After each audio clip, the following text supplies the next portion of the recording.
Hello, welcome back to Mad Tech. It's a particularly horrible day and we're in the second lockdown, and I was hoping to do some bit of painting and stuff like that, but the weather's just not up for it. I was hoping to do some tidying up in here, but I have to take stuff out and leave it in the rain, which isn't going to work out. So anyway, I was thinking, what am I going to do? Well, the other day I picked up a new drill and I thought I would just do a little unboxing. I can't call it a review because I've not really used it yet to review it, but let's have a look. So here it is. It's the Parkside Performance drill. I'm quite fond of the Parkside stuff. It's not too expensive and it generally does the job. I've never had a performance edition one before, so let's have a look and see what it's like. I've actually had a go on this already, I should say. It's not the first time I've unboxed it or anything. I've had a few tries out, but it comes in a nice big metal box. You've got your drill, 2 batteries, the charger, and an additional handle there in the top bit, and underneath it's got this extra slide out drawer,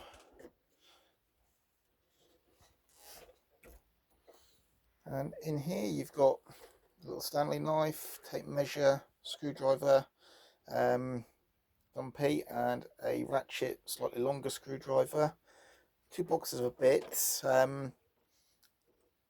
and a drill set, which is again a performance pack. I'm actually more interested to know whether these drills are better than the normal ones you get or not. So my first impressions is it's pretty good. Does the job. Slightly oddly though, these 2 drill packs are exactly the same. So I'm looking at these and I can't really see any difference in there, so I'm not quite sure why they've done that, but no matter, you always lose one, you've probably got a spare. So here's the drills you get with it, and ranges from 3mm to 10mm, and there's 3 drills of each size, a wood, a high-speed metal drill bit, and a masonry bit of each size, which is quite handy. So here's the drill itself. It feels quite a hefty piece of equipment to what I'm used to, because most of my other stuff are pretty rubbish. It's got the brushless motor in it. It's got what appears to be a solid metal chuck on it as well. It's got hammer action, which I've never had on my old drills, but generally it looks a reasonable piece of kit for the money it cost. So yeah, I bought the drill to replace this one, which I've had for a good few years now. It was bought in Aldi, I think, and it's done the job. This is again 18 volt, 20 volt, same sort of thing. Biggest issue I had with this one now, and I'm not sure if it's just because it's worn or because it's just was like it, I can't remember now, but the actual chuck is quite loose. So if you do any position work, this is a little bit annoying. So the other problem I had with this Aldi one was the charger packed up in quite a short space of time from when I purchased it, and I've been charging the battery using a little PCB and some wires, and it's just generally a pain to charge. So this wasn't the first time I attempted to buy a replacement drill. The first one I bought was this one I bought in Aldi as well. It's a little 12 volt one, and actually this is not a bad little drill.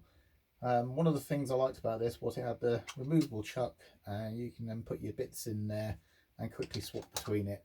But to be honest with you, if you've got 2 drills, it's just so much easier. You can set one up with the drill bit and another one up with a bit and just keep swapping between, and it's still quicker than this. But this has actually been a good little drill. So going back to the new drill, there's plenty of YouTube videos already out there on it with people testing it out, putting hundreds of screws in bits of wood and see how long the battery lasts and all that sort of thing. I've watched a few of them before I purchased it. They all sort of say it's a reasonable drill for the money. What I have done though is I have actually been testing the drill bits that come with it, making a comparison between these ones here that it come with, the Parkside Performance ones, to the JCB ones I've had for a long time, which I've always been impressed with, and compared it to a general set I bought a while ago, and there's also a set of Aldi Workzone ones there as well. What I have done is just use the 5mm drill bit from each set. I've drilled some holes just to see how easily they're to go through, and I've drilled it in a piece of 5mm thick mild steel, and so unfortunately I didn't record it, so I'm just going to talk about it. So the first one I tried out was the Aldi Performance, and that actually went through really well. I've always been impressed with the Parkside tools, but not so much with some of their bits, but these particular ones worked quite well. My old set, which I've had for years, didn't actually do quite as well as the Parkside ones, but it might just simply because they are years old and well used. Similarly, this general purpose set, which doesn't have a brand, they worked quite well, no problem there. The Aldi set, which were brand new, never used, were absolute rubbish. They appear to be bent. They got a lot of vibration with the drill. You could almost see it wobbling around at the end, so not impressed with the Aldi ones. Well, there you go. I never really intended to do tool reviews and things when I started the channel, but if you think this is something you might be interested in, I'll do a few more. So obviously this is more of an unboxing video than a review, because I've only had the drill literally a couple of days and not really had a chance to use it at all. However, maybe in a month or two, when I've got a chance to use it a little bit more, I'll do a bit more in-depth review on it and let you know my thoughts after a bit more time with it. Okay, so that brings us to the end of this little video. Any comments, please put them down the bottom, and I'll see you next time. Thank you very much for watching. Bye.